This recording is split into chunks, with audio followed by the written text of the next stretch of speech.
Hi friends, welcome to my channel Tinu Lovingly Art. This is a video on painting saree border in tanjore style. So here is the saree that I received for painting. This was a pure Mysore silk saree, and as you can see the saree was in a beautiful teal blue color. This was a complete plain saree only with border designs. And today we are going to make some tanjore style painting along the entire border for the complete saree. There were some zari lines in the pallu area. So I have planned to make some designs in between the zari lines in the pallu. Now as I have wrapped open and sewed to the complete saree, now we will start with the painting work. It is not needed to start painting from the very beginning of the upper border of the saree that comes near our waist. This is because the beginning of the upper border of the saree will go inside and it will not be visible when we drape our saree. So to mark that, I make a knot over the start of the upper border of the saree. So you can leave some approximate length of 2 meters from the knot and you can start painting the saree. So now to get ready for painting, I am going to stretch my saree over the desk with the help of some clips.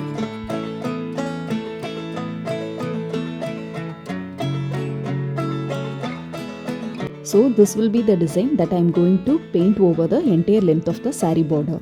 Firstly, I will copy this design onto the tracing sheet so that it will be easier for me to transfer the design onto the saree using a carbon sheet. Here I have used an yellow carbon. Here I will fold and cut my carbon sheet into two halves so I can use both the halves in tracing my design onto the saree. After folding, I check whether the size of the carbon sheet will be okay for me to transfer the design onto the saree.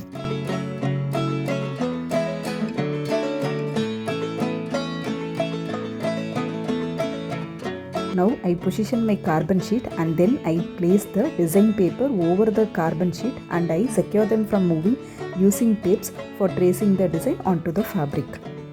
And then I start tracing the design onto the saree.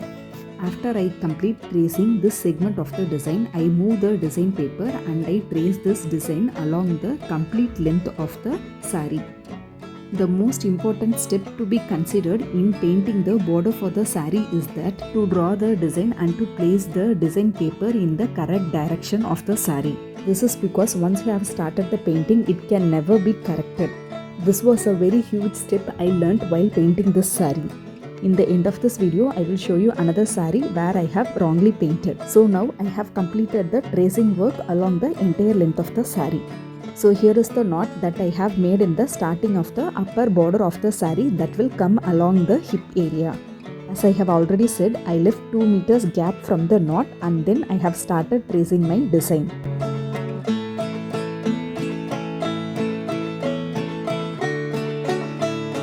As you can see, I have completed the tracing part over the saree. This part will be the upper border of the saree and this part will be the lower border of the saree.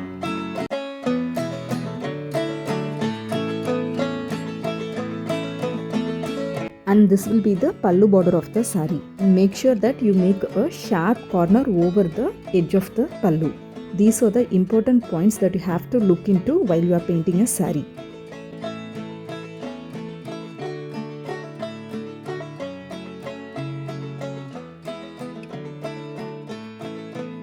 Now I am all set to start painting the design. I have taken my bowl of water, my white acrylic color and a flat brush number 2.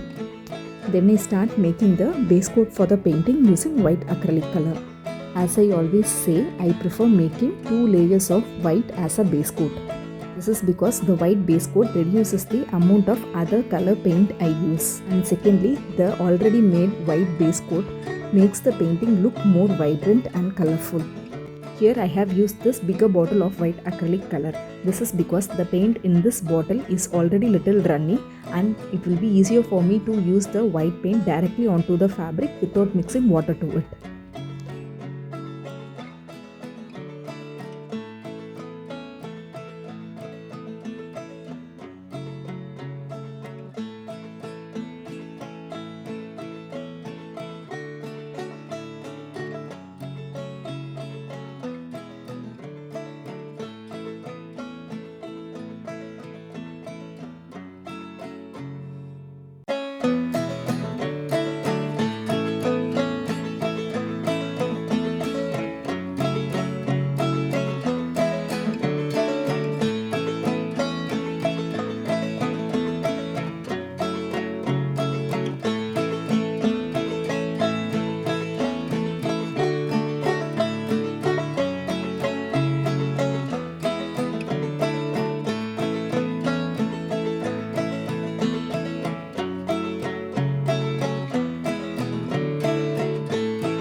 Once the first layer is dry, I make the second coat of white base layer. Similarly, I make white base layer for the entire designs throughout the saree.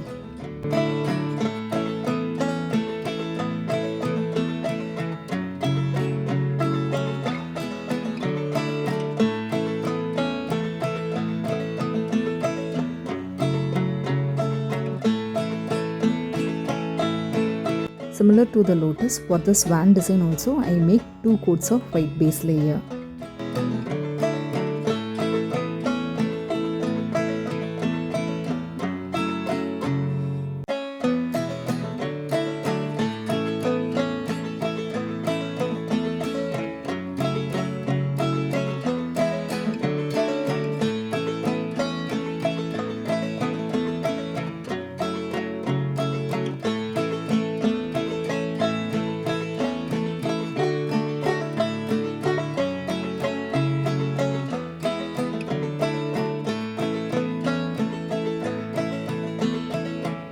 So here the white base layer is dry and I am going to paint my lotus.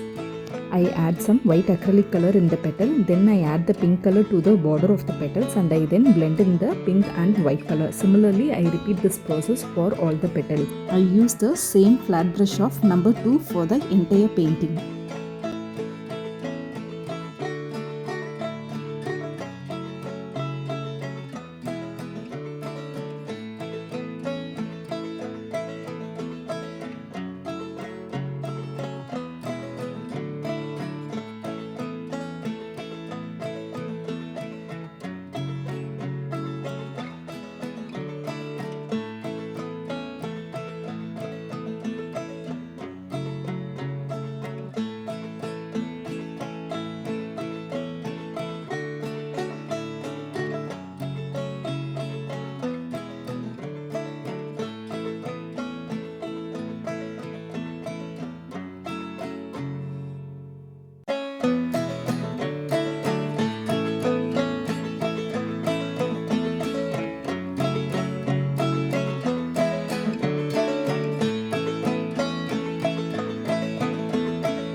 Now after painting the lotus pink, I use the same dark pink color to make the outline for each petals of the lotus. Here I use round brush number 0 to make these outlines. Similarly, I make outlines for all the lotus along the entire length of the saree. I make sure to make these outlines darker enough.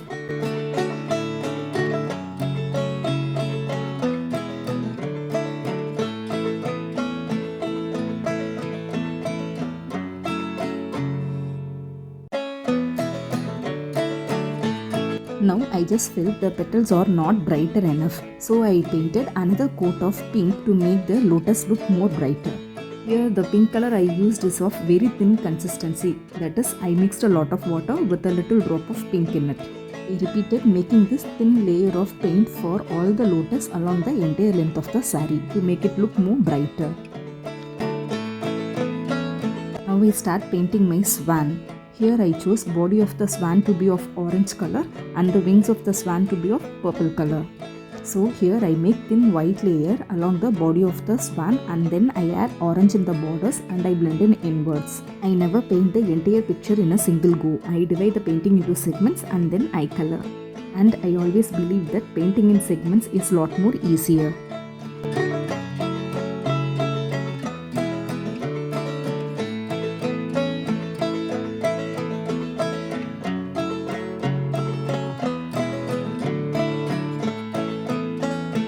Now Now I start painting the wings of the swan. Here also, as always, I add white layer first and then I add purple color to the borders and I blend in inwards into the white.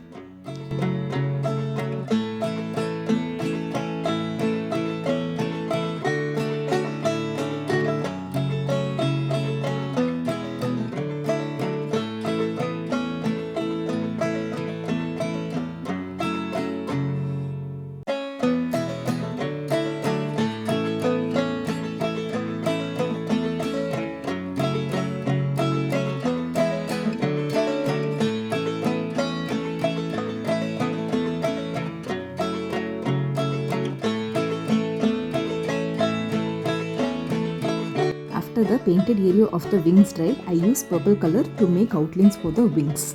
Then I use a very thin coat of purple color along the corners and edges of the wings to make the wings look more brighter.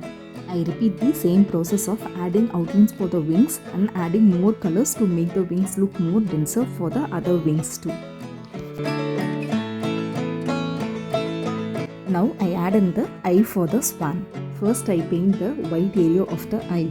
Then I use 000 round brush to make the outlines of the eyes and eyebrows of the eye using black color. Now I try to add some depth to the body of the peacock using orange color. Here also I use a very thin consistency of orange color to add volume to the body of the swan. Then I use the same orange color to make outlines for the body of the swan.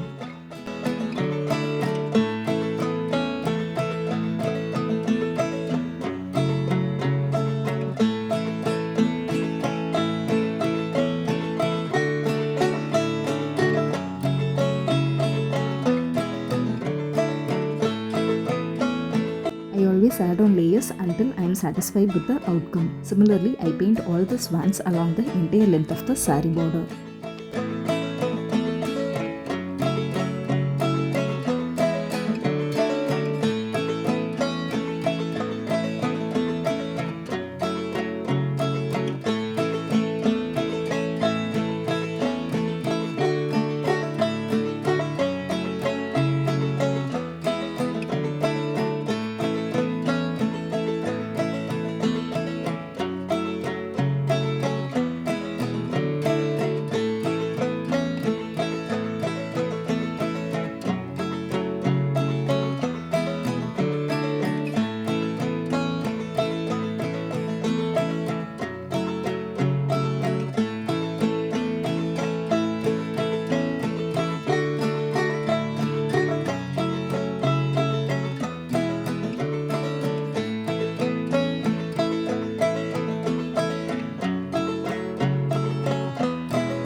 Finally, after completing the painting work for all the lotus and swan through the entire length of the saree, this is how the saree looks.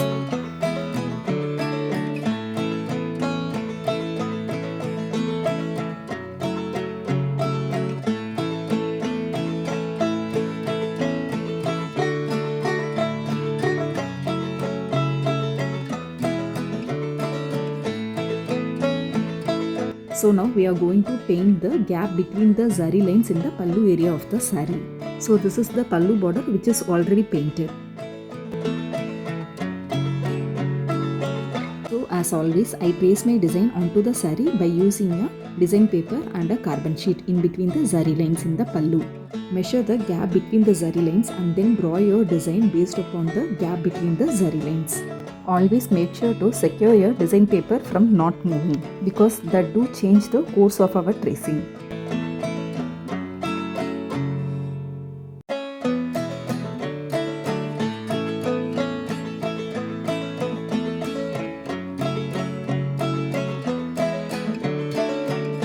After completing the tracing part, I start making the white base coat for the painting. Then I paint the design as it was previously done for the entire length of the saree.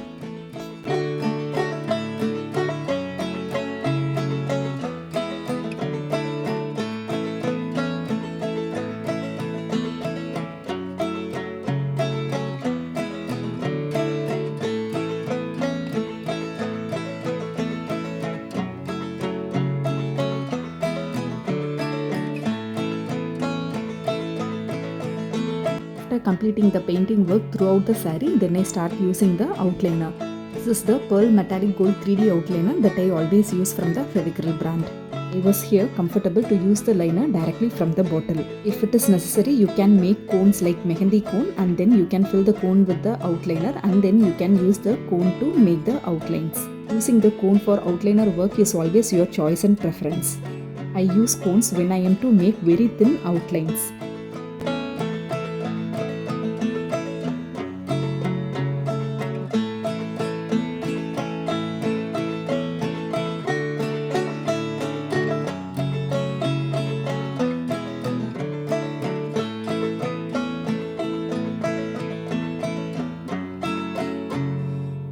If you are using the outliner bottle directly, then make sure you shake your outliner bottles every here and then. This is to remove the pressure that is built inside the bottle as we keep on pressing the bottle. If the pressure that is built inside the bottle is not released every now and then it may spoil our painting because there will be a sudden gush of paint from the outliner bottle that will spill over our painting and will damage our painting.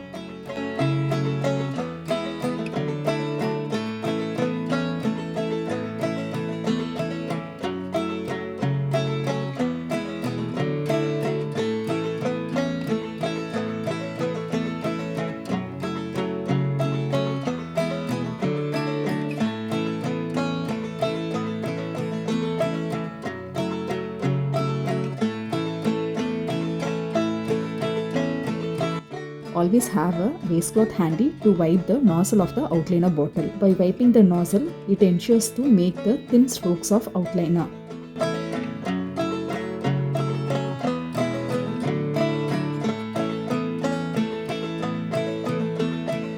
Use some stones to paste here and there to enhance the look of my painting. These stones are easily available in the stores where you can source tailoring and embroidery materials.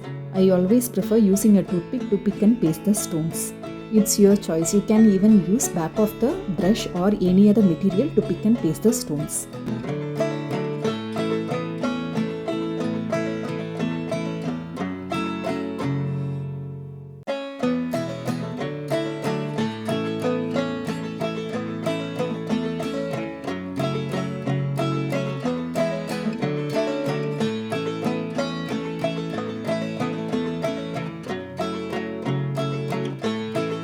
You can see here there is some damage caused in the wings of the swan. This is because I have set loose my saree before the paint was completely dry. So the saree tend to fold and the paint got stuck. So when I pulled off the fabric, there was some white space created. So I will try and correct that damage caused after the outliner here dries.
outliner work for the saree, always stretch your saree completely and then do the outliner work.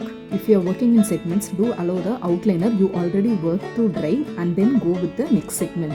Don't ever move your saree when the outliner is still wet. Moving your saree when your outliner is still wet will damage your entire work and your time. So always be careful while you are working with outliner. So this is how the saree looks once the outliner work is completely done. After completion, let your outliners to dry minimum for 12 hours. Here for yourself you can see the difference between the wet outliner and the dry one. When the outliner is completely dry, it will be not of same volume, it tends to settle down. So after all the works, this is the complete look of the saree.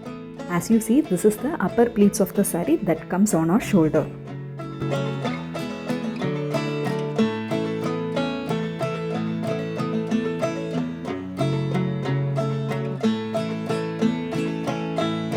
And this will be the lower pleats of the saree. And this will be the gap border painting between the zari lines in the pallu area of the saree. So here is the wrongly painted saree I previously said about. So here is the upper pleats of the saree that comes over our shoulder. Here I painted the peacock in the wrong direction. The peacock should be facing upper side, but I have painted it facing downside. But the peacock on the upper border of the saree came out to be in a correct direction. So always keep the design paper separately on both the side border of the saree and then decide the direction of the painting. Though I was able to learn from this mistake, it was a very expensive learning for me. So it is always good to double check before we start with our painting. Because of this direction mistake, the peacock in the lower pleats of the saree was like this. That is, the head of the peacock was facing the floor and the legs of the peacock was facing the sky. If you like this video, do like and share this video with your friends of similar interest. Comment me your views on this video in the comment section. If you are new, do support us by subscribing to my channel. Press on the bell icon to get notified on new videos. Thank you for watching the complete video.